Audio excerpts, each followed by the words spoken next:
ओम शांति। साकार मुरली 3 अगस्त 2021।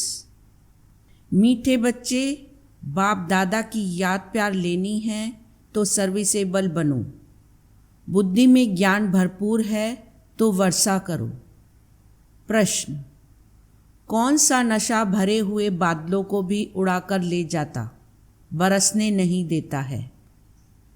उत्तर: अगर फालतू देह अभिमान का नशा आया तो भरे हुए बादल भी उड़ जाएंगे, बरसेंगे भी तो सर्विस के बदले डिस सर्विस करेंगे।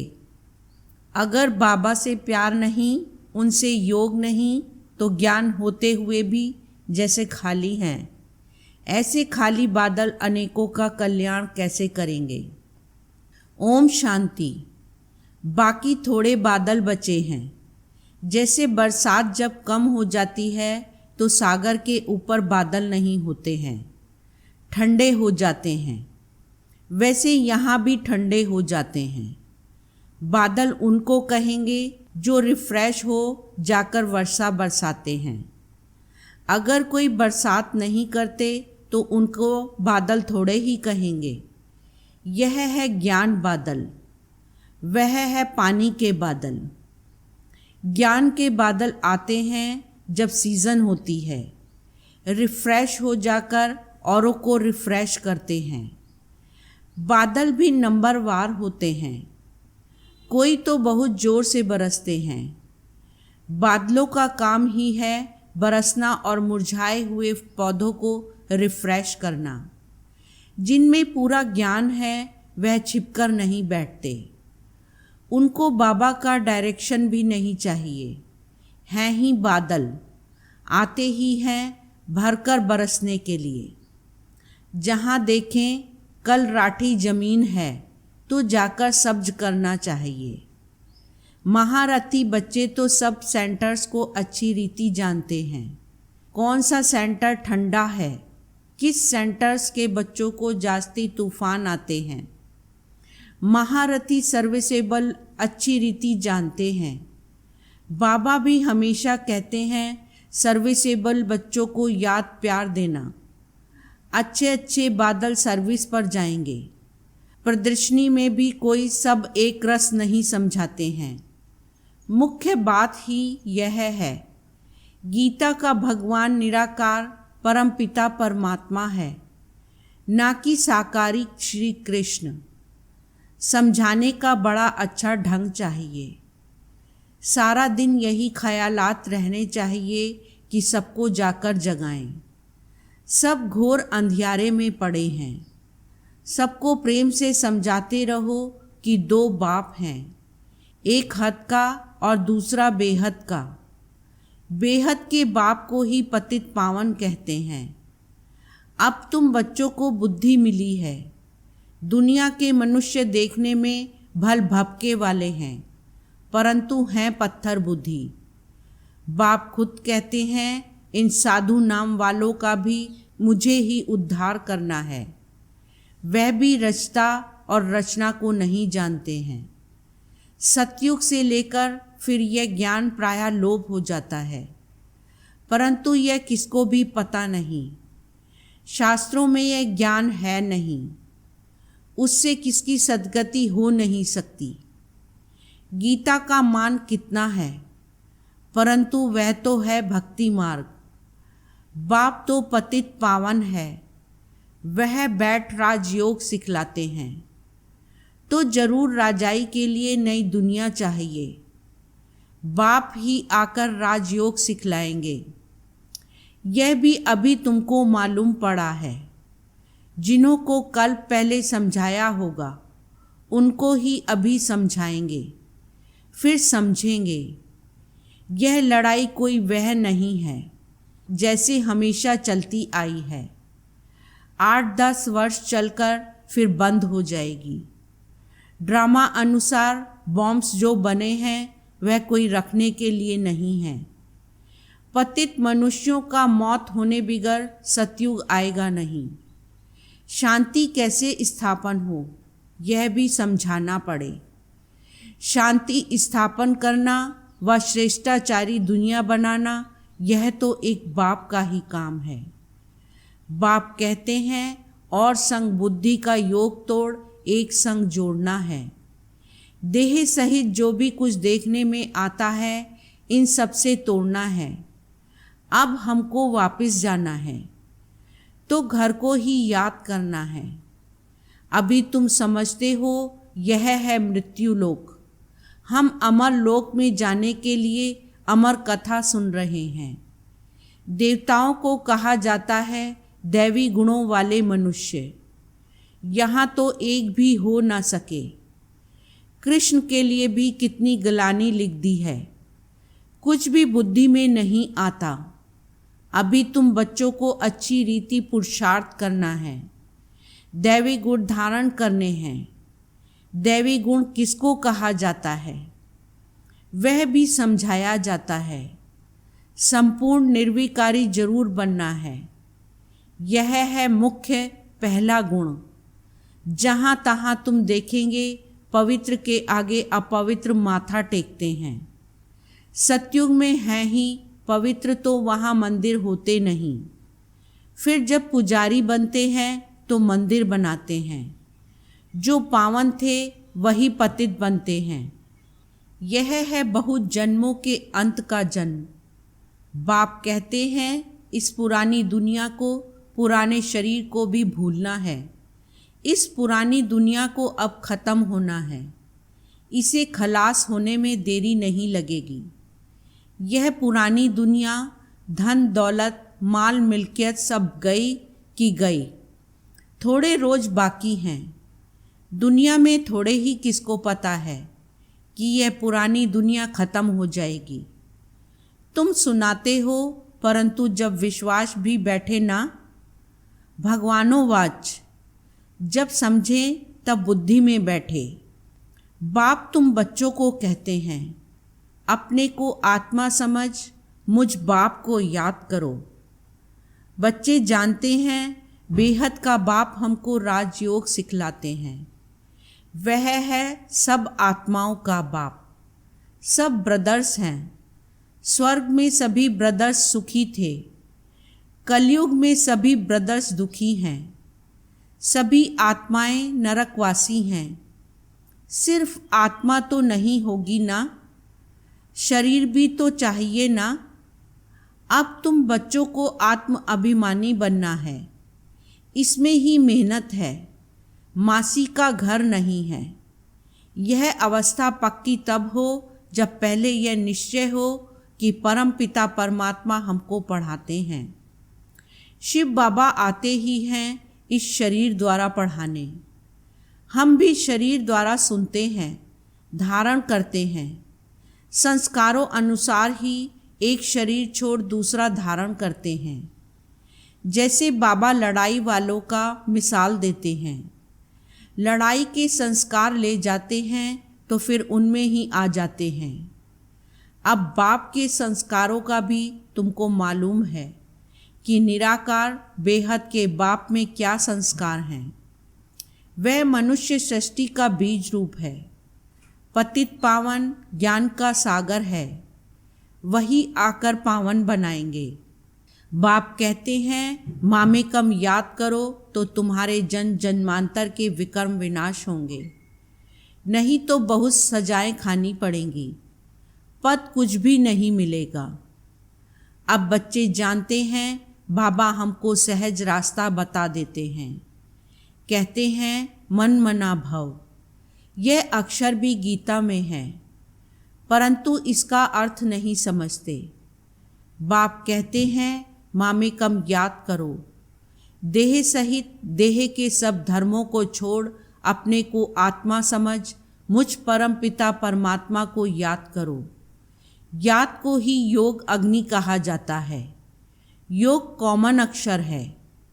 गीता में भी है परंतु सिर्फ कृष्ण का नाम डाल देने से घोर अंधियारा कर दिया है। अब तुम समझाते हो तो कह देते हैं यह तुम्हारी कल्पना है। कुछ भी पता नहीं पड़ता है। उनको वर्षा तो लेना ही नहीं है। पहले तो जब यह समझें कि यह बेहद का बाप बाप भी है, टीचर भी है, सतगुरु भी है, वह हमको पढ़ाते हैं। यह पक्का निश्चय चाहिए। नए आदमी को निश्चय बैठ जाए असंभव है। कोई कोई नए नए भी सेंसिबल होते हैं तो समझ जाते हैं, कोई तो यहाँ आने भी नहीं चाहते, कुछ भी समझते नहीं, जरा भी बुद्धि में नहीं आता। इतने ढेर बीके हैं, जरूर इन्हों को बाप से वर्षा मिला होगा। वह फैमिली हो गई, नाम ही लिखा हुआ है ब्रह्मा कुमार कुमारियाँ, तो फैमिली हुई ना। प्रजापिता ब्रह्मा की फैमिली कितनी बड़ी है, परंतु यह बात किसी की बुद्धि में नहीं आ सकती। कोई पूछे आपकी एम ऑब्जेक्ट क्या है, बोलो बाहर बोर्ड पर लिखा हुआ है प्रजापिता ब्रह्मा कुमार कुमारियाँ, तो फैमिली हो गई। डाडे से वर्षा मिलता है। प्रजापिता ब्रह्मा मुख द्वारा शिव बाबा रचना रचते हैं, तो वह क्रिएटर ठहरा। स्वर्ग रचते हैं तो जरूर बच्चों को स्वर्ग का वर्षा देंगे, तो यह फैमिली हुई ना। बाप, बच्चे, बच्चियां और दादा हैं। ब्रह्मा भी हैं, शिव भी हैं, वह है रचयिता। निराकार है तो बच्चों को वर्षा कैसे देंगे? ब्रह्मा द्वारा वर्षा देते हैं। यह अच्छी रीति समझाना चाहिए। बोलो यह तुम्हारे बाप का घर है। इनको कहते हैं रुद्र ज्ञान यज्ञ। हम ब्राह्मण हैं, बाप के सिवाय और कोई राजयोग सिखला न सके। गीता में भी है ना, मन मना भव अर्थात मामेकम याद करो। तो हम उस एक बाप को ही याद करते हैं। भक्ति मार्ग में गाते हैं कि बाबा आप आएंगे तो हम वारी जाएंगे, हम आपके बनेंगे। हम आत्मा इस देह को छोड़ आपके साथ चली जाएगी। आपके बनेंगे तो जरूर आपके साथ भी जाएंगे। सगाई करते हैं तो साजन साथ ले जाएंगे ना। ये शिव साजन भी कहते हैं। हम तुमको इस दुख से छुड़ाए सुख धाम में ले चलेंगे। फिर अपने अपने पुरुषार्थ अनुसार जाकर राजाई करेंगे। जो जितना ज्ञान धन धारण करेंगे उतना ऊंच पद पाएंगे। छोटी छोटी कुमारियां भी सर्विस कर रही हैं। उन्हों को ही बड़े बड़े विद्वान पंडितों आदि को समझाना है। शौक होना चाहिए। कुश्ती होती है तो बड़ी बड़ी चैलेंज देते हैं, तो इनके साथ हम लड़ेंगे। सर्विसेबल बच्चों को आराम से सोना नहीं चाहिए। आराम हराम है। जो भी अपने को महारथी समझते हैं उन्हें सुख से सोना नहीं है। सर्विस पर चक्र लगाना चाहिए। आजकल बाबा प्रदर्शनियां बहुत बनवाते रहते हैं। बड़ों बड़ों को निमंत्रण भेज दो, अभी नहीं तो पीछे आ जाएंगे। साधु संत महात्मा कोई भी हो जगाते रहो, परंतु बात करने वाला चाहिए महारथी। जिनका बाप से योग नहीं, प्यार नहीं, वह तो जैसे खाली बादल हैं। वह क्या करेंगे? यह तो जानते हो, पढ़े हुए के आगे अनपढ़ भरी ढोएंगे। हर एक खुद को समझ सकते हैं। हम कहाँ तक पढ़ा हुआ हूँ, सर्विस करके दिखाता हूँ। अगर बादल भरा हुआ है और बरसे नहीं तो वह बादल ही क्या काम का। हर एक को अपनी समझ चाहिए। फालतू देह अभिमान के नशे में रहेंगे तो ऊंच पद हमेशा के लिए गंवा देंगे। बाबा को सर्विस का कितना शौक है। गवर्नमेंट को समझाना चाहिए तो हमको हॉल दो, जहां हम ये रूहानी सेवा कर मनुष्य को देवता बना दें। बाप आए ही हैं राजयोग सिखाने, लेकिन युक्ति युक्त समझाना चाहिए। जो भाषण ही नहीं जानते वह थोड़े ही समझा सकेंगे। ऊंच पद पा ना सकें। पद वह पा सकेंगे जो सर्विस करेंगे। बड़ों बड़ों को लिखो तो इस नॉलेज के बिगर भारत का व दुनिया का कल्याण नहीं हो सकता। एजुकेशन है मुख्य। इन लक्ष्मी नारायण ने भी एजुकेशन से ही पद पाया ना। अगले जन्म में राजयोग सीखे हैं। हम भी अभी यहाँ पढ़ रहे हैं। स्कूल में स्टूडेंट समझते हैं हम यह इम्तहान देकर फिर जाकर यह बनेंगे। यह तुमको नॉलेज मिलती है, वह इस दुनिया के लिए नहीं है। तुम भी पढ़ते हो भविष्य 21 जन्मों के लिए, प्रारब्ध बनाने के लिए। वह पढ़ते हैं इस जन्म के सुख के लिए, तो वह भी पढ़ना है और साथ साथ यह भी शिक्षा सीखनी है। इसमें डरने की बात नहीं। स्पिरिचुअल नॉलेज क्यों नहीं लेनी चाहिए? चित्र लेकर जाएं, समझाना चाहिए। बोलो नॉलेज सबके लिए बहुत ज़रूरी है, परंतु बच्चे अजुन खड़े नहीं होते, नौकरी टोकरी में फंसे हुए रहते हैं। बंधन मुक्त हैं तो फिर सर्विस में लग जाना चाहिए। श्रीमत पर सब चलने वाले तो हैं नहीं। बीच में माया घोटाला मार देती है। कोई कोई बच्चों को शौक बहुत है, परंतु नशा नहीं चढ़ता कि हम जाएं बहुतों का कल्याण करें। तो बाबा भी समझे जबकि बालिग हो गए तो गुटखा क्यों खाना चाहिए। कह सकते हैं कि हमको तो भारत का उद्धार करना है।